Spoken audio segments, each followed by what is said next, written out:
जो काही निर्णय होईल तो आपल्याला मान्य करावा लागेल असं सांगितल्यावरती मी एका क्षणात कुठलाही विचार न करता एवढं सांगितलं की पक्षश्रेष्ठी जो काही निर्णय घेतील तो मला मान्य असेल. मला मंत्री करण्याची इच्छा अजितदादांची आहे असं विश्वास मावळचे आमदार सुनील शेळके यांनी मंत्रिपदाचा विस्तार होण्यापूर्वी व्यक्त केला होता. परंतु नेमकं काय घडलं आपण जाणून घेणार आहोत. अण्णा, नेमकं काय घडलं, कुठं आपला पत्ता कट झाला? कारण शेवटच्या क्षणापर्यंत तुमचं नाव चर्चेत होतं. महायुतीचं सरकार आल्यानंतरनं भारतीय जनता पक्ष हा मोठा पक्ष म्हणून आपण सर्वजण पाहतो की त्यांचं संख्याबळ हे देखील तेवढंच मोठं होतं. जवळपास 132 पर्यंत भारतीय जनता पक्ष पोचलेला होता.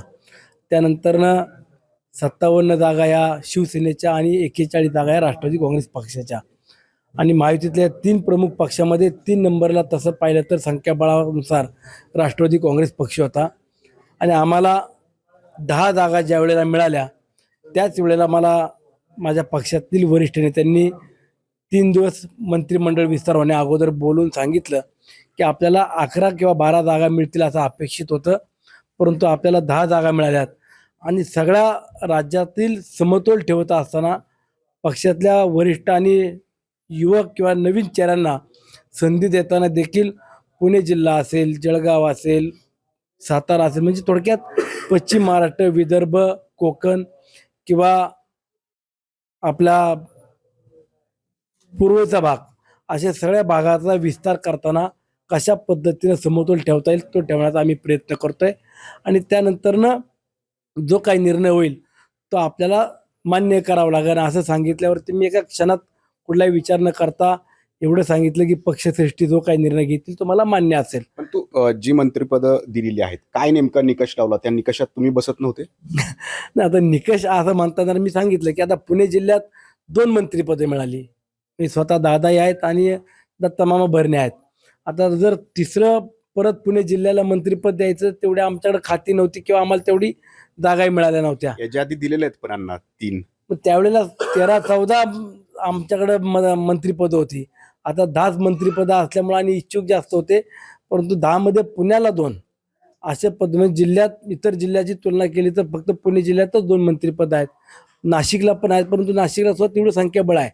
आता त्याच्यात 2 असताना तिसरं घेणं मागणं हे देखील आपल्याला उचित वाटत नव्हतं. आणि जो काही निर्णय झालाय त्या निर्णयानंतर उद्याच्या काळात कुठं ना कुठं स्थान देतील अशा पद्धती देखील मला वरिष्ठांनी सांगितलेलं आहे.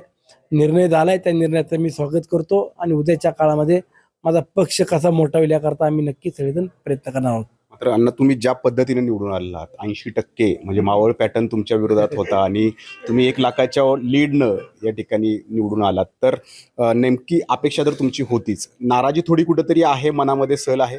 नाही, अजिबात नाराजी नाही. शेवटी मी तुम्हाला सांगतो, मी पक्ष संघटनेतून वाढलेला कार्यकर्ता आहे, त्यामुळे नाराजी वगैरे असला कधी प्रकार घेऊन राजकारणात काम करूच नये. आणि मी कायम सांगत आलो की मंत्रिपदापेक्षा माझ्या तालुक्यातली कामं महत्त्वाची आहेत. आणि दादांनी मला असा कुठलाही शब्द माझ्या प्रचारामध्ये किंवा जाहीरपणे दिलेला नव्हता की सुनील शेळकेला निवडून द्या, त्याला मंत्री करतो. दादांनी माझ्या मतदारसंघातून शब्द दिला, सुनीलला आमदार करा, मी मागे 4,000 कोटी रुपये दिले, तुम्हाला पुढच्या 5 वर्षामध्ये 5,000 कोटी रुपयाचा निधी देतो, त्यातच आम्ही समाधानी आहोत. परंतु मावळला आता मंत्रिपद मिळेल पुढं? जे काय होईल ते होईल. मंत्रिपदापेक्षा माझ्या लोकांची कामं झाली, मी त्यात समाधानी आहे.